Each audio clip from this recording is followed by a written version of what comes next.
जय हिंद दोस्तों, welcome to all. स्वागत है आप सभी का आपका अपने यूट्यूब चैनल इंग्लिश स्पाइन में।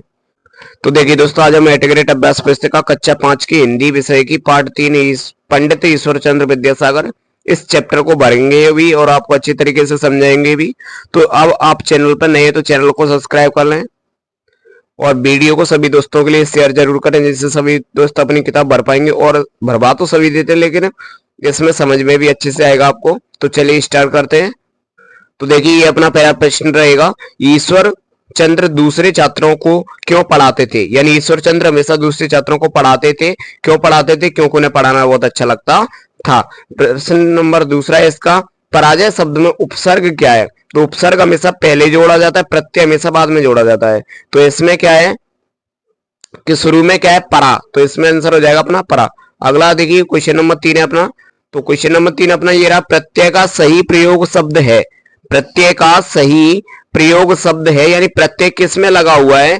इसमें क्या है, प्रगति है। तो अगला देखिए, क्वेश्चन नंबर 4 है इसका, ईश्वर चंद्र को विद्वानों की एक सभा ने उपाधि दी। ईश्वर चंद्र को विद्वानों की सभा ने क्या उपाधि दी, यानी क्या कहते थे उसे। तो विद्यासागर कहा जाने लगा वहीं से, उसी दिन से जब विद्वानों की सभा हो रही थी तब से उन्हें विद्यासागर कहा जाने लगा। अगला देखिए, क्वेश्चन नंबर 5 है अपना, निम्नलिखित में से कौन सा शब्द युग्म योजक चिन्ह के साथ लिखा हुआ है। तो युग्म योजक चिन्ह ये वाला होता है, इसी चिन्ह को क्या कहते हैं, युग्म योजक चिन्ह कहते हैं। तो ये सब किसमें है, तो ये है ऑप्शन नंबर बी है इसका, भूखे प्यासे। भूखे प्यासे। अगला देखिए, चलिए क्वेश्चन नंबर 6 अपना, ये खाली स्थान में आएगा। तो ईश्वर चंद्र का मन किसमें बहुत लगता था। तो पढ़ने में बहुत ज्यादा लगता था। अगला देखिए, प्रश्न नंबर 7 है इसका, युग निर्माण एवं अखंड ज्योति पत्रिकाएं द्वारा निकाली गई। किसके द्वारा निकाली गई। तो श्री राम शर्मा के द्वारा निकाली गई। अगला देखिए, प्रश्न क्रमांक 8 है इसका, परिश्रम पूर्वक शब्द में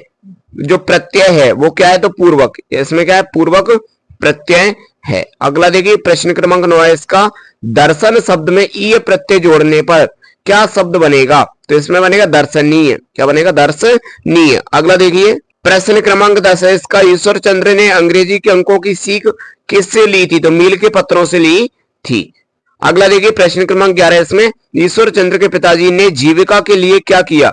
यानी जीविका के लिए किया तो महावार की नौकरी की। महावार की नौकरी की ईश्वर चंद्र के पिताजी ने। अगला क्वेश्चन नंबर 12 अपना, प्रशंसा शब्द का विलोम लिखिए। तो प्रशंसा का मतलब होता है बड़ाई करना। इसकी विलोम क्या हो जाएगा, विलोम यानी इसका उल्टा हो जाएगा प्रशंसा का निंदा करना।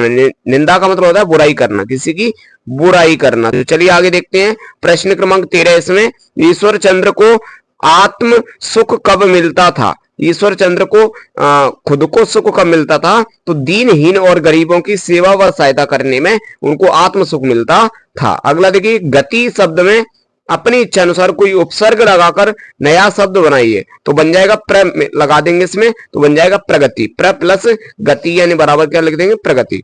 क्वेश्चन नंबर 15 अपना, निम्नलिखित शब्दों के पर्यायवाची लिखिए। इनके पर्यायवाची लिखने तो पुस्तक के लिखने। पुस्तक को क्या कहते हैं, किताब कहते हैं, पोथी कहते हैं। पत्थर को क्या कहते हैं, पाषाण कहते हैं, शिला कहते हैं। अगला देखिए, रात को क्या कहते हैं, निशा और रात्रि कहते हैं। चलिए अगला क्वेश्चन नंबर 16 अपना, आप किसी भाषा को सीखने के लिए क्या प्रयास करेंगे। अगर आपको कोई भाषा सीखनी है तो आपको क्या प्रयास करना चाहिए या फिर क्या प्रयास कर सकते हैं। तो सबसे पहले एक शब्द कोश खरीदेंगे, यानी एक डिक्शनरी खरीदेंगे। फिर कुछ अच्छी सरल भाषा में बताने वाली पुस्तकें खरीद कर सीखना शुरू करेंगे। और जो भाषा सरल भाषा में जो छोटे छोटे सेंटेंस जो किताब बताएगी उस किताब को खरीदेंगे और फिर सीखना शुरू कर देंगे। और यही करना चाहिए एक भाषा सीखने से पहले। चलिए क्वेश्चन नंबर 17 देखते हैं, पढ़ाई पूरी होने के बाद जो समय बचता था उसमें ईश्वर चंद्र विद्यासागर क्या करते थे। तो वे क्या करते थे, तो वे बचे हुए समय में कमजोर विद्यार्थियों को पढ़ाया करते थे। यानी वे कमजोर विद्यार्थियों को पढ़ाया करते थे। एक बात आपको और समझा दूं कि जो छात्र वहां से कोचिंग से या स्कूल से जो कुछ सीख के आता है, अगर वो किसी दूसरे को सिखा देता है तो वो चीज उसके लिए परमानेंट हो जाती है, यानी उसे कभी भूलता नहीं है। तो ये बात का ध्यान रखें आप। क्वेश्चन नंबर 18 इसमें, दिए गए होर्डिंग को देखकर प्रश्नों के उत्तर लिखिए। यानी जो इसमें दिया गया उसको देखकर प्रश्नों के आपको उत्तर लिखने हैं। तो चलिए देखते हैं। तो इसका प्रश्न क्रमांक 1 है, दिया गया होर्डिंग किसके बारे में। तो पोलियो के बारे में है। किसके बारे में, पोलियो के अभियान के बारे में है, पल्स पोलियो अभियान। चलिए आगे देखिए, इसका 1 नंबर का है, दो बूंद हर बार, पोलियो पर जीत रहे बरकरार, पंक्ति का क्या संदेश है? यानी पोलियो की दो बूंद खुराक से पोलियो से छुटकारा पाया जा सकता है। अगला देखिए 6 नंबर का क्वेश्चन है इसका, पल्स पोलियो के अंतर्गत पोलियो की खुराक किस उम्र के बच्चों को पिलाई जाती है? तो इसके अंतर्गत पल्स पोलियो की खुराक 5 वर्ष से कम उम्र के बच्चों को पिलाई जाती है। अगला क्वेश्चन देखिए, होर्डिंग के अनुसार पोलियो की खुराक तक पिलाई जाएगी, यानी कब तक पिलाई जाएगी? तो 31 जनवरी से 1 फरवरी 2021 तक पिलाई जाएगी। चलिए अगला क्वेश्चन देखते हैं।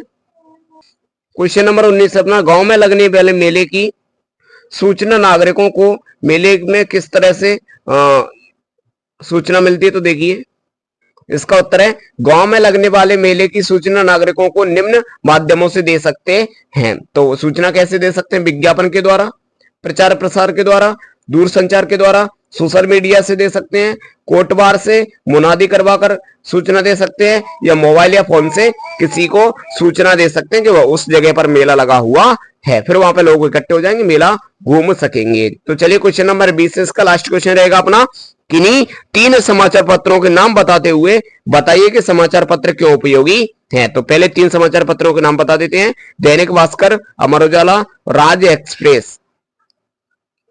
ये समाचार पत्रों के नाम हो गए। इसकी उपयोगी क्यों है ये? तो समाचार पत्रों से देश विदेश की सभी प्रकार की खबरें मिलती हैं, इसलिए ये उपयोगी होते हैं। तो उम्मीद है दोस्तों आपको ये वीडियो बहुत अच्छी लगी होगी, तो इसे सभी दोस्तों के लिए शेयर कर दें। थैंक यू, जय हिंद।